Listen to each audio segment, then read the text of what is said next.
So this is one of those videos where I wanted to talk about, obviously, the elephant in the room. And no, I'm not talking about myself. I'm not as big as an elephant yet. But, you know, again, Microsoft has some interesting things going forward for themselves. They chose not to compete with the PlayStation 5 Pro. Maybe they're paying for that a little bit on the back end because we see games like the new Monster Hunter game actually playing best on the PlayStation 5 Pro. And, you know, when you look at what Microsoft is doing, it just doesn't look like things are kind of panning out the way that they expected them to. You know, I think they probably maybe expected Sony to jump in line a little bit by putting some exclusives elsewhere. And Sony, they didn't bite on that at all. You know, even stuff that probably could have benefited, like Helldivers 2, they pretty much just kept everything on PlayStation. And not only did they keep it on PlayStation, but they kept things specifically off Xbox, more importantly. So what I mean by that is it's very strange. Like they put something on, you know, like they put some of these games on the Switch or whatever the case may be. But, you know, is that going to be something that they continue doing? Is that going to be a trend? You know, I personally don't think it is. I don't look at the Switch or Switch 2 as competition for PlayStation. I look at both as kind of just doing their own thing. But with Microsoft, you know, obviously they're going to put things on Switch 2. They're going to put things on PlayStation 5, PlayStation 6, whatever the case may be. But this video might enlighten you guys as to what Microsoft is actually planning through their updates. What's up, everybody? I'm Crap Gamer. This is Crap Gamer Reviews with another video. Thank you so much for checking it out. I certainly do appreciate it. Please like, share, subscribe. I would appreciate that as well.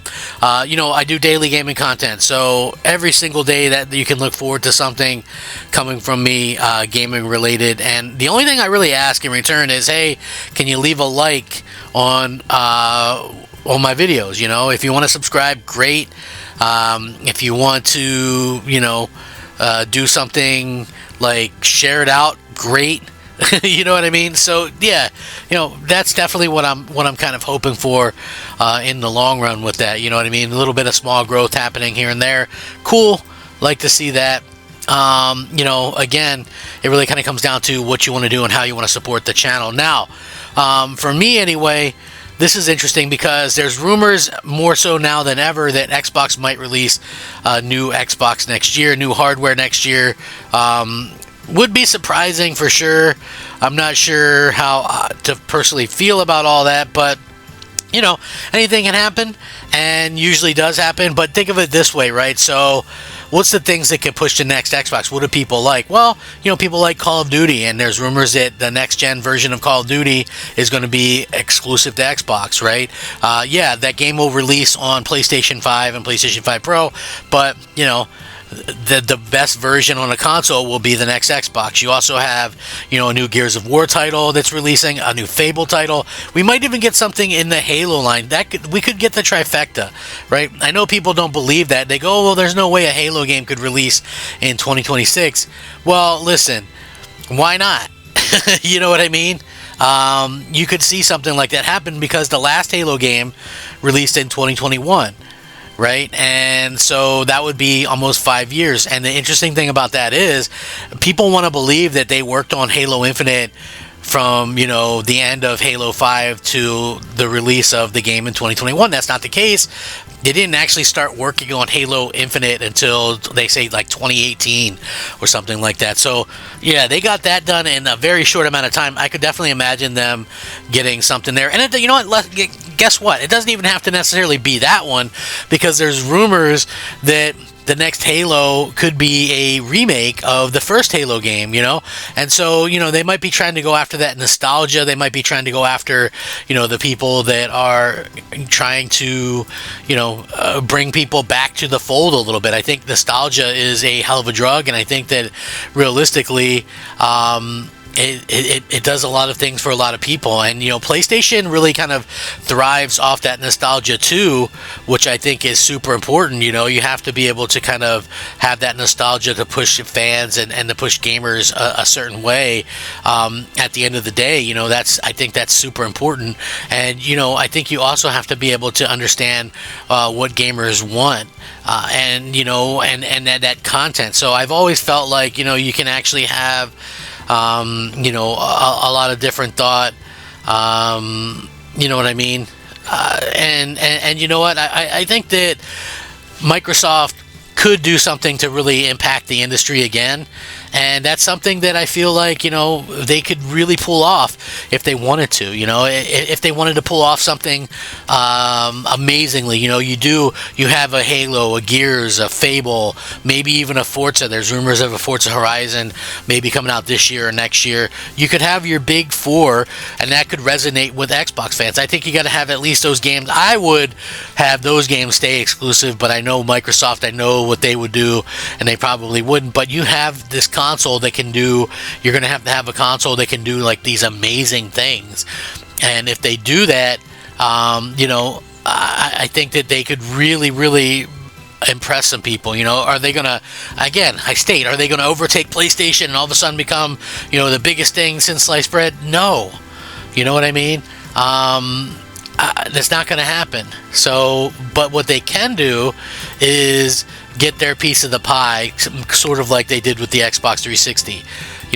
That would be something that I feel would be definitely worthwhile, and it could really get people amped up over, the future of, Xbox and PlayStation and stuff like that. So, again, I don't know what the plan is going forward. I don't know what Microsoft's ultimate goal is, but if they do want to release an Xbox next year, that would sure as hell surprise a lot of people, myself included.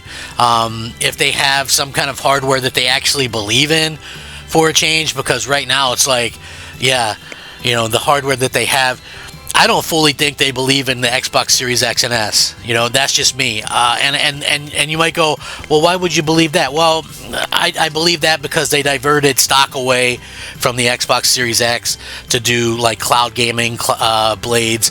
I believe that because you never see any advertising for Xbox Series X and S. They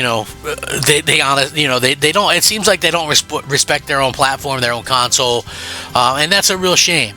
Because I actually do like the Series X. I think it's an amazing console. It's better than the base PS5 by a long shot, in my opinion. I think the PS5 is great too. I know people jump on me if I say stuff like that, but the PS5 is great too in its own ways. I like that they did a new controller. I like that they did, something different with that, with the haptic feedback and all that kind of stuff. I think that's really well done. I also think that it's really cool how they changed up the UI and did stuff there. And Microsoft didn't do that, but again, that doesn't take away from the actual controller itself, or the console itself, because that is pretty damn great. The way that they've handled that. So for me anyway, I do feel like, Microsoft could surprise some people next year with something like that. Obviously, they're going to still want people on the Xbox Series X and S going forward as well. I don't know if they're going to be able to pull that off or not, but we'll have to kind of wait and see. I'm excited to see just what Microsoft can kind of pull off with something like that. I hope that they can do that. They've got the content. You need to get people on board with the hardware as well, and I think if they did that, they could really shock some people, surprise some people, get some things moving in a way that we've never seen before. So, what do you guys think about that? Would you guys be interested in an Xbox launching maybe a year or two before the next PlayStation? And it would have, a Halo, Gears, a Forza, Fable, all the stuff that Xbox is known for, Game Pass, probably do some things that we haven't seen before. Like, it's intriguing to look at, and it's intriguing to kind of to think about, and you have like the biggest game, which is like Call of Duty, maybe Grand Theft Auto gets some kind of enhancements for it as well. That could do something for some people. Like, I don't know. Like, I'm just spitballing here. We'll see how that kind of works out. Is that going to be something that Microsoft thinks about? Is that going to be something that Microsoft is able to kind of expand upon? That's going to be, I think, the big question going forward. And I would love to hear you guys' thought process on this. They're going to obviously talk a lot this year. Like I said, they've got nothing to lose in terms of announcing hardware this year, right? They've literally got nothing to lose whatsoever. So I would love to hear you guys' thought process on this, the takes. Thank you so much for watching. I really do appreciate it. Hope you guys all have a great day. Remember to like the video, rack them up, fact them up, Crap Gamer them up. I'll catch you here next time. Thanks so much for watching. Crap Gamer out.